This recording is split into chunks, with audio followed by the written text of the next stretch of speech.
그러므로 나의 사랑하고 사모하는 형제들, 나의 기쁨이요 면류관인 사랑하는 자들아, 이와 같이 주 안에 서라. 내가 유오디아를 권하고 순두개를 권하노니 주 안에서 같은 마음을 품으라. 또 참으로 나와 멍에를 같이 한 네게 구하노니 복음에 나와 함께 힘쓰던 저 여인들을 돕고 또한 클레멘드와 그 외에 나의 동역자들을 도우라. 그 이름이 생명책에 있느니라. 주 안에서 항상 기뻐하라. 내가 다시 말하노니 기뻐하라.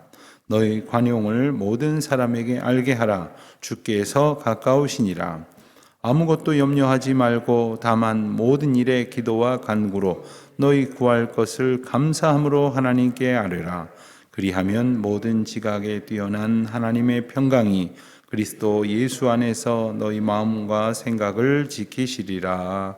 아멘. 빌립보서의 마지막 장을 봅니다. 오늘 말씀을 보면 바울 사도는 그러므로 라는 말로 이제 이 장을 시작을 합니다. 그러므로 앞선 1장, 2장, 3장의 내용 전체를 이제 받는다고 그렇게 생각할 수가 있습니다. 그리고 그것에 대한 어떤 결론적인 이야기로, 그리고 이 앞에 이 권면한 말씀에 대해서 이제 어떻게 살아가야 할 것인가 구체적인 그러한 권면을 이제 바울은 속도감 있게 이어 말씀할 것입니다. 우리는 이 아는 것과 사는 것 사이에서 큰 단절을 경험할 때가 많습니다. 이렇게 하는 것이 맞다, 이렇게 하는 것이 좋다, 예컨대 몸을 위해서도 이렇게 하는 것이 건강에 바른 비결이다 하는 것을 아는데 그렇게 하지 못하는 것이 참 많습니다. 아는 것을 지켜 행하는 것이 참 중요한데, 특별히 신앙생활 가운데 있어서 바울은 무엇을 믿느냐, 또 그 무엇을 믿는 것을 어떻게 지키느냐의 그 사이에서 바울의 권면을 간절한 그의 마음을 담아서 이어가고 있는 것입니다. 그래서 바울 사도가 보낸 편지들의 대체적인 형식을 보면 한 절반 정도 되는 앞부분은 무엇을 믿느냐, 주로 이제 굳이 구분하여 말한다면 교리에 관한 이야기라고 했을 때, 뒤에 절반 정도에 해당하는 내용들은 그러면 그것을 믿는 자들은 어떻게 사느냐 하는 그리스도인의 삶, 생활 혹은 윤리라는 주제를 갖게 됩니다. 빌립보서도 이제 결론에 가까워 오는, 결말에 가까워 오는 4절에서 특별히 강조하고 있는 것은, 그렇다면 우리가 어떻게 믿고 어떻게 사느냐, 즉 그리스도 전체, 빌립보서 전체의 주제라고 할 수 있는 그리스도의 마음을 품은 사람은 이제 어떻게 살아가야 하느냐 하는 말씀이 강조되고 있는 내용입니다. 그런데 그 말씀을 하기에 앞서서 1절에서는 그들을 아주 특별한 표현을 담아서 부르고 있습니다. 나의 사랑하고 사모하는 형제들, 나의 기쁨이요 면류관인 사랑하는 자들아. 5가지 표현이 이렇게 반복이 됩니다. 첫 번째는 사랑하고, 또한 두 번째는 사모하는, 그리고 세 번째는 나의 기쁨이요, 또 나의 면류관인, 그리고 5번째 반복해서 사랑하는 자들아. 한 번쯤만 써도 될 것을 5번이나 반복을 하면서 바울이 빌립보 교회와 빌립보 교회의 공동체의 구성원들을 얼마나 소중히 여기고 얼마나 사랑하는지를 이렇게 알 수가 있습니다.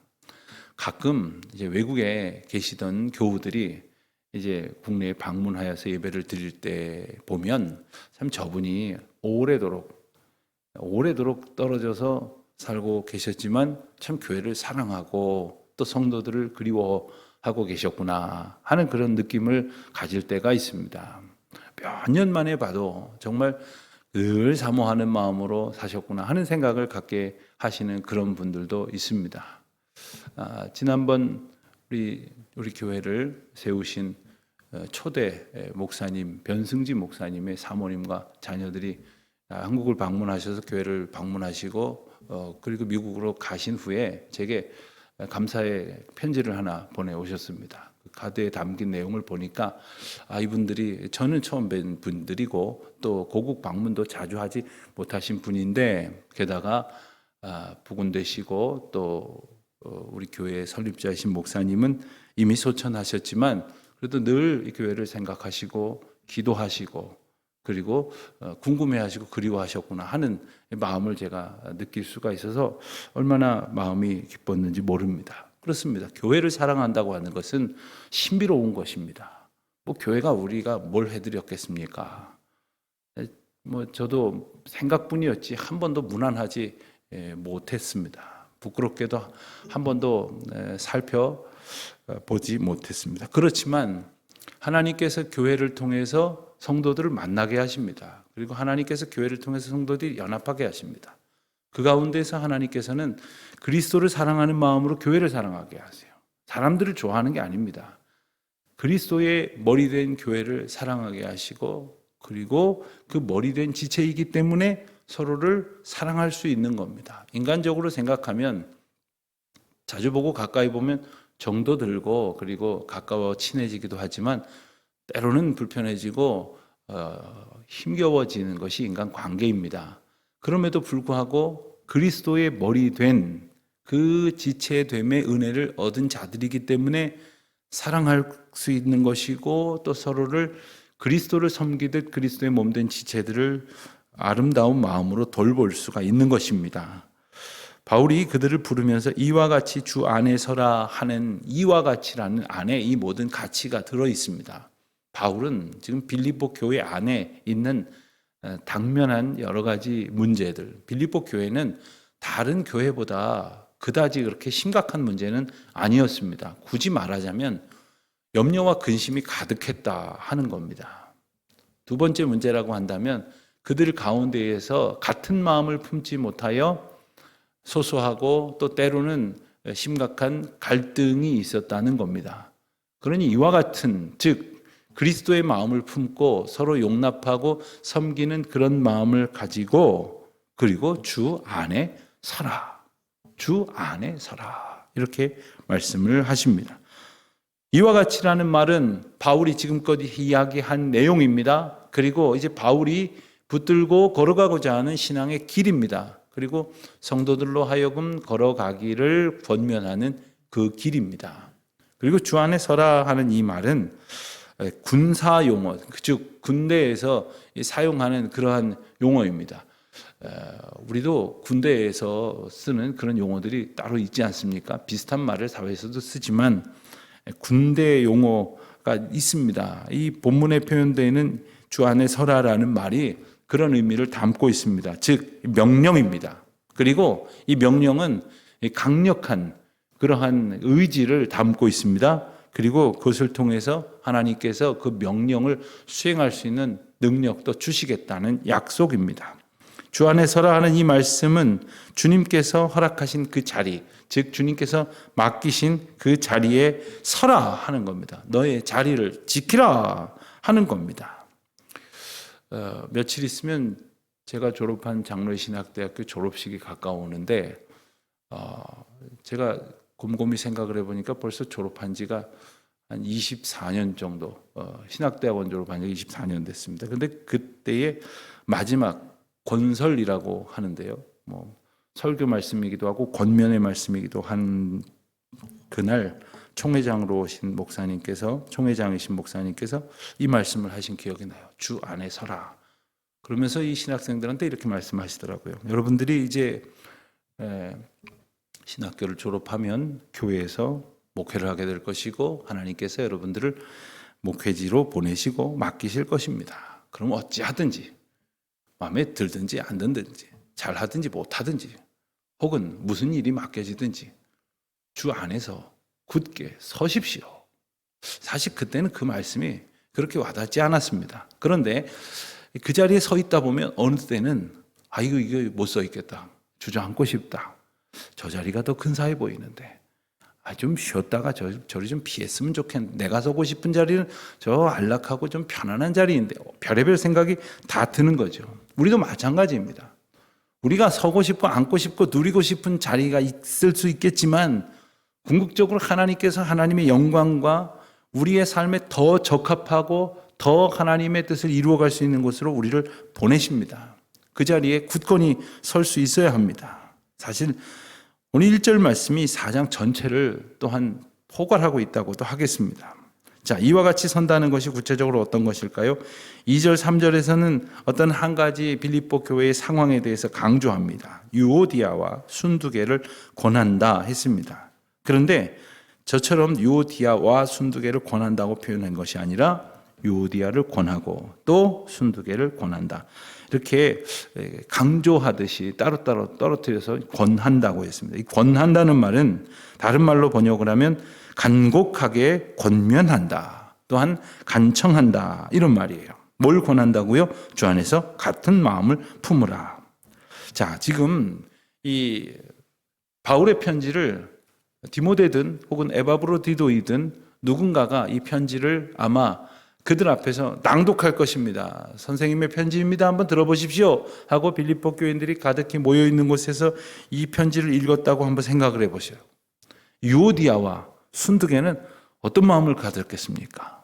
그리고 아마도 유오디아와 순두개는 이 빌립보 교회의 대표적인 여성 리더들이었던 것으로 추정이 되는데 그들이 더 옳다고 여겨서 다른 생각을 가진 사람들과는 조금 거리를 두면서 살았던 사람들이 어떤 마음을 품었겠습니까? 다소 어떤 힐난하는 그런 말씀처럼 들려질지도 모르지만 바울이 지금 이것을 간절한 마음으로 권면하고 있는 것은 주 안에서 같은 마음을 품는 것, 너희 안에 이 마음을 품으라 했던 예수 그리스도의 한 마음을 품는다는 것이 얼마나 중요한지에 대해서 분명히 얘기하고 있는 것이고, 같은 마음을 품지 않았을 때 교회는 이미 한 몸의 온전함을 이루지 못하고 있는 것이 되는 겁니다. 우리가 몸에 면역계 질환이라는 것을 알습니다. 온 몸에 어떤 질병이나 혹은 바이러스나 병균 침입을 막아낼 수 있도록 면역체계가 있는데 이 면역체계가 깨뜨려져 버리면 병 걸리는 거죠. 근데 깨뜨리는 것도 그냥 깨뜨리는 것이 아니라 작동하지 않는 수준이 아니라 자기가 자기를 공격하는 그런 면역체계의 이상으로 인하여 생겨난 질환들이 요즘 참으로 많습니다. 교회가 그 꼴이 된다는 거예요. 교회가 세상으로부터 때로는 공격도 받습니다. 오해도 받습니다. 교회 구성원들은 우리의 부족함으로 인해서 우리 스스로 우리가 살펴야 할 문제들을 발견하기도 합니다.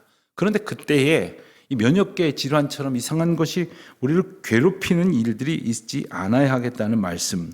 그것은 바로 권면하는 마음으로 주님 앞에 한 마음, 주 안에서 한 마음을 품으라 하는 말씀입니다. 3절에 보니까 또한 나와 함께 멍에를 같이 한 네게 구하노니 복음에 나와 함께 힘쓰던 저 여인들 또 글레멘드와 그 외에 나의 동역자들을 도우라. 우리는 이분들이 누군지 잘 모르지만 아마 빌립보 교회 교인들은 알 겁니다. 그들로 하여금 이들과 협력하여 굳세게 하라는 말씀이에요. 그런데 뒷부티에 뭐라고 말씀을 덧붙이냐면 그 이름들이 생명책에 있느니라. 그 이름들이 바울 사도의 권면을 통해 봤을 때 그들이 당신들은 지금 서로 오해를 하고 저 사람은 신앙인도 아니야. 저 사람은 천국도 못 갈 거야. 이렇게 생각하고 그렇게 비난하는지 모르겠지만 내 보기엔 그렇지 않다. 우리의 부족함 때문에 서로 마음이 갈라져 있기는 하지만 서로 용납하고 생명책에 이름이 기록되어 있을 만한 그러한 이들임을 잊지 않고 서로를 도우라 하는 이 말씀입니다. 자, 4절부터 7절 말씀을 보면 그러면 기쁨과 평안에 이르는 길은 어떤 길이냐? 기뻐하라고 다시금 강조를 합니다. 바울 사도는 빌립보 교회에 보내는 편지에서 기뻐하라는 말을 15번 이상 합니다. 그 기뻐하라는 말은 다 명령형으로 쓰여져 있습니다. 그런데 5절에 보니까 너희 관용을 모든 사람에게 알게 하라 했습니다. 기뻐하라 하고 나서 이어서 말하기를 관용하라 하는 말씀인데 그 관용을 알게 하라 이렇게 말씀을 하셨어요. 고린도 후서 10장 1절 말씀을 보면 이 관용이라는 것이 그리스도의 성품이라는 것을 우리로 알려주십니다. 너희를 대면하여 유순하고 떠나 있으면 너희에 대하여 담대한 나 바울은 이제 그리스도의 온유와 관용으로 친히 너희를 권하고 그리스도의 온유와 그리스도의 관용으로 내가 너희를 권한다. 즉 너희도 너희 지체들을 그리스도의 관용으로 권하고 대하고 그래서 그리스도의 관용으로 서로를 용납하라고 말씀하시는 거예요. 이 관용이라는 것, 용납이라고 하는 것은 너그럽게 지나간다 이런 의미죠. 때로는 다 알지만 그냥 지나가 주는 그러한 경우를 얻게 되면 참 고맙습니다. 우리가 때로는 자녀로서 부모님들께 또 학생으로서 선생님들께 이런 마음을 가질 때가 있어요. 그냥 지나가 주어서 참 감사하다 이런 생각이 들 때가 있는데 정작 우리 자신은 다른 사람들한테 그냥 넘어가지지 않는 경우들이 얼마나 많은지 모릅니다. 관용하라 하는 거죠. 또한 6절에 보니까 아무것도 염려하지 말고 모든 일에 기도와 간구로 너희 구할 것을 감사함으로 하나님께 아뢰라 했습니다. 자, 이 말씀 너무나도 우리가 잘 알고 귀하게 붙드는 말씀이죠. 기도를 하되 염려하지 말고 기도하라는 거예요. 감사함으로 기도하라는 것입니다. 하나님께서 우리 가운데에 이미 일하시고 계시다고 하는 사실. 말씀드렸지만 이미 바울 사도가 언급한 것처럼 빌립보 교회 교인들 사이에는 염려가 있었어요. 그 염려는 오늘 우리에게도 참 많습니다. 성격이 좀 예민하신 분들은 성격 탓인지 더 그렇습니다. 꼼꼼한 분들은 자기 마음에 염려도 아주 꼼꼼하게 막 안 가져도 되는 것까지 다 챙겨가지고 다니는 경우도 있습니다. 그러나 감사함으로 하나님 앞에 아뢰 때에 모든 지각에 뛰어난 하나님의 평강이 우리를 지키신다고 약속하시는 거예요. 우리는 내가 원하는 상황이 되면 그것이 나를 지켜줄 것이라고 생각을 합니다. 이 문제가 해결이 되면 그것이 나에게 평강을 줄 것이라고 생각하고 내가 원하는 것만큼 돈을 벌고 출세를 하고 그리고 내 자녀들이 잘 되고 그리고 내가 원하는 일들이 이루어지면 내가 참 편안할 거라고 말씀을 하시지만 여러분들은 아시잖아요. 우리가 그토록 원하는 것들이 이루어졌지만 그 며칠 가던가요? 며칠 지나지 않으면 또 새로운 문제가 우리를 괴롭힙니다. 그것이 우리의 평강을 깨뜨려 버립니다. 상황과 형편이 아니라 오직 하나님의 평강이 우리 마음과 생각을 지키실 것을 믿고 주여 오늘도 모든 지각에 뛰어난 하나님의 평강으로 우리를 다스리시옵소서 기도하고 소원하는 가운데 주님이 주시는 평강의 복을 누리는 저와 여러분 되시기를 주의 이름으로 축원드립니다. 기도하겠습니다. 하나님 아버지, 저희들 때로는 참 이기적이어서 남을 용납하지도 못하고 그리고 남을 섬기지도 않으며 도우려는 마음조차 품지 못하고 살아가는 연약하고 어리석은 자들입니다.